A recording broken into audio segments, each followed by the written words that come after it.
Salut les amis, ici Shadow pour une nouvelle vidéo. Et donc on va terminer notre construction de la référence 76831, donc la bataille de Zerg.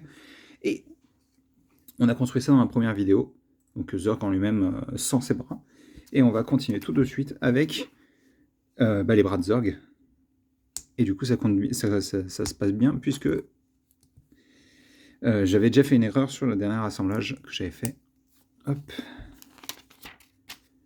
On referme avec une pièce courbée. Et donc du coup, si vous avez vu le film, n'hésitez pas à en discuter. Même si moi perso, j'ai plus aucun souvenir du film. Enfin, plus énormément en tous les cas. Alors on va placer ça ici. Et on referme avec cette pièce noire. Et ça va nous permettre, hop là, de placer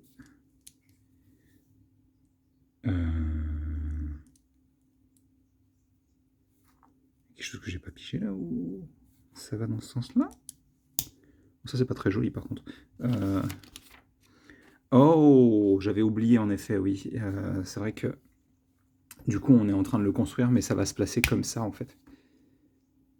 Donc, encore une fois, vous pouvez le voir, assez limité, hein. Vous pouvez pivoter quand même l'épaule et l'écarter un tout petit peu. Bon, l'écartement, c'est pas à cause de cette pièce-là hein, que c'est bloqué. Hein. Vous avez carrément l'épaulette qui vient bloquer contre le bras. Je pense qu'on est en train de faire la seconde épaule ensuite. Très bien.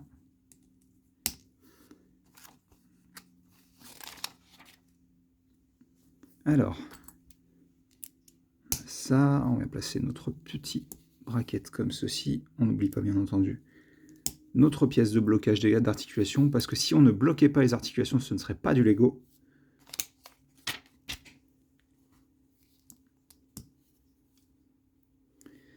Comme ça, on va refermer quand même proprement.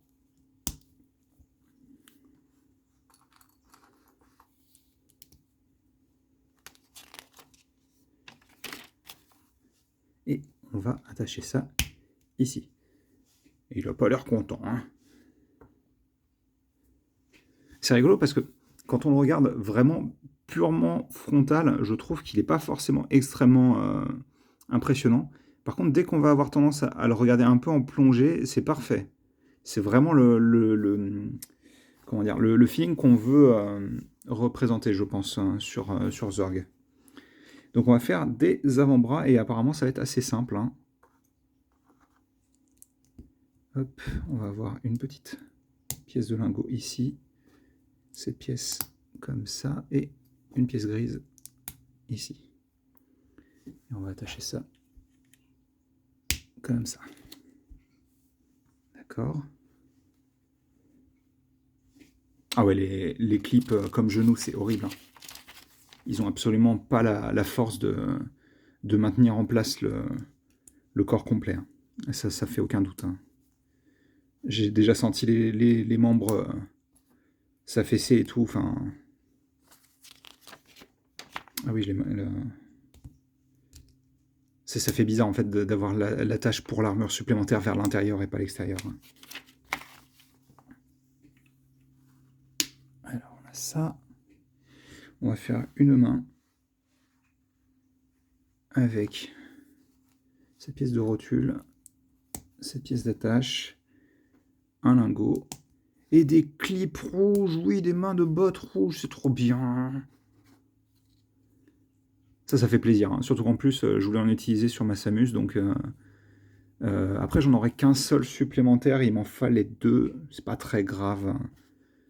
Au moins je peux voir ce que ça donne comme effet. Hop. Et donc il peut faire un pouce levé. N'oubliez pas de faire des petits pouces pour la vidéo. N'importe quoi. Et donc on va lui mettre... C'est rigolo parce que depuis le début, on construit d'abord le côté gauche de Zerg. Et généralement chez Lego, on commence souvent par le côté droit sur les constructions asymétriques. Hop. On va faire l'autre main rapidement. Rien de très intéressant.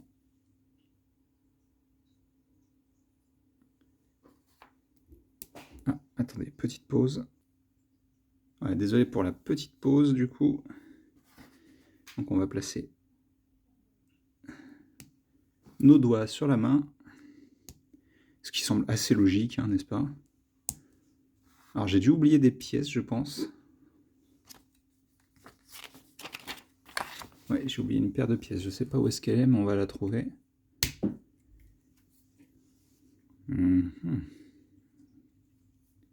On a essentiellement fini Zerg, mais j'ai deux par deux qui traînent et je ne sais pas où elles vont.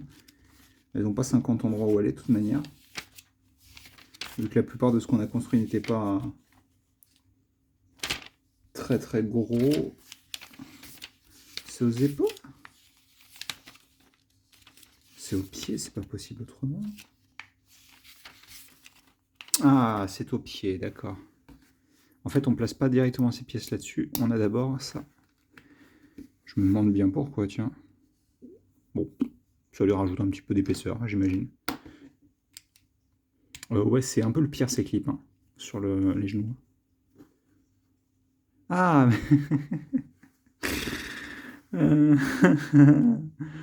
pourquoi vous avez fait ça?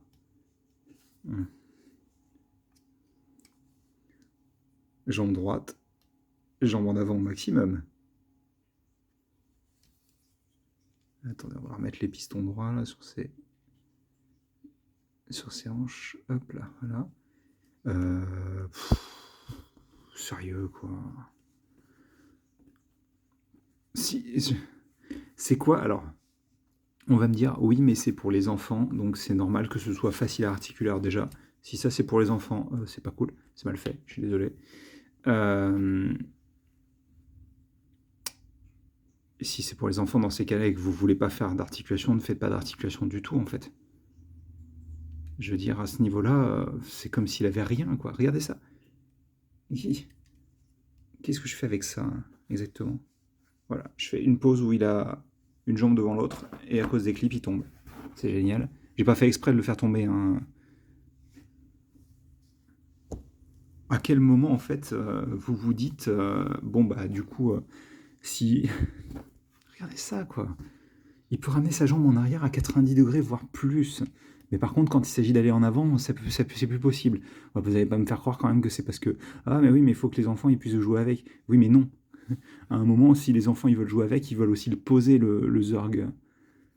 Bien, que t'aies moins de 90 degrés sur le coude. Ok, admettons, tu fais ça au pire. Voilà, t'as 90 degrés. C'est pas joli, mais tu peux le faire. Voilà, c'est pas. Mais ça, vous devez complètement démonter l'avant du modèle pour pouvoir le refaire. Là, je vois une manière de faire avec avec cette version de la pièce en 1/2 là. Je sais pas si je crois pas qu'on en utilise dans le modèle. Vous savez cette, est-ce que j'en ai une qui traîne à côté de moi? J'ai bien l'impression que non. Non, j'en ai pas. Donc c'est une par une avec une attache barre de la même façon en fait qui descendrait jusque là seulement. Et vous laissez passer la jambe, quoi. Mais mon Dieu, quoi. Je demande pas à ce que tout soit super articulé, mais je pense qu'un minimum, c'est... Alors encore une fois, on va me dire, parce que je lis souvent sur Internet, oui, mais c'est des modèles pour les enfants. Oui, mais donc ça veut dire que les enfants, quand ils jouent, ils mettent pas les personnages dans des poses pour pour s'amuser, hein. C'est-à-dire que si c'était pour les enfants, il faudrait que ce soit comme ça, en fait, hein. Et tu joues avec ta figurine comme ça, et tu peux, si tu as, tu peux pivoter le bras. Mais non, ça marche pas comme ça en fait. C'est pas. Enfin, si je veux mon modèle, je le modifie, c'est pas ça le problème. Mais pour moi, c'est pas un argument en fait que ce soit pour les enfants. Surtout qu'en plus, si mes souvenirs sont bons, 7 ans et plus, donc c'est un petit peu plus bas que ce que je pensais. Je pensais qu'il était 8 ans et plus le 7. Mais, enfin, regardez. Est-ce que. Alors, le fait qu'il n'ait pas d'articulation aux hanches pour faire pivoter le haut du corps, moi je trouve ça embêtant. Mais regardez, si je veux par exemple que Zerg se penche comme ça en avant et essaye d'attraper Easy ou Buzz. Alors bon, le fait est que ses mains ne permettent pas d'attraper une personne, hein, mais bref. Enfin, vous pouvez tricher en utilisant les barres, par exemple, dans son dos. Mais dans l'idée, si vous voulez qu'il se penche pour attraper quelqu'un, c'est pas vraiment possible, quoi. Et je trouve ça... Enfin... Ouais, je sais pas. Visuellement, je pense qu'il est vraiment bien. Je pense qu'ils ont bien... C'est un bon compromis entre les proportions du film qui sont vachement plus... Comment dire? Il est très bulky dans le film. Il a vraiment beaucoup de masse. Et, et le côté jouabilité Lego, visuellement en tous les cas. Mais ses jambes complètement imposables et tout. Enfin, regardez-moi ses bras, quoi. C'est dommage, hein. Franchement. Après, si vous voulez un modèle à mettre dans une pose assez basique en tant qu'option de déco, je trouve qu'il est plutôt efficace. Pas à 30 €. Et si vous pouvez l'avoir comme moi pour une vingtaine d'euros, je pense que c'est pas mal. Surtout qu'en plus de ce que j'ai cru comprendre, ça a pas l'air de s'être vendu super bien, quoi. Donc il y a possibilité de l'avoir à ce tarif-là quand même, je pense. Je sais plus si le 7-4+ vient avec des personnages spécifiques ou pas. Faudrait que je revérifie. Après, je suis pas spécialement intéressé par les persos spécifiques, mais est-ce qu'il n'est pas affiché d'ailleurs le modèle quelque part? Ah voilà. Donc il vient avec le modèle avec Easy en équipement de rebelle, on va dire. Enfin, de novice, allez. Ouais, il n'y a pas l'air d'y avoir grand-chose d'intéressant, en fait. Hein. Parce qu'en plus, je sais que cette pièce imprimée, elle est assez catastrophique. Le jaune, il est dégueulasse. Donc bon, on verra. Mais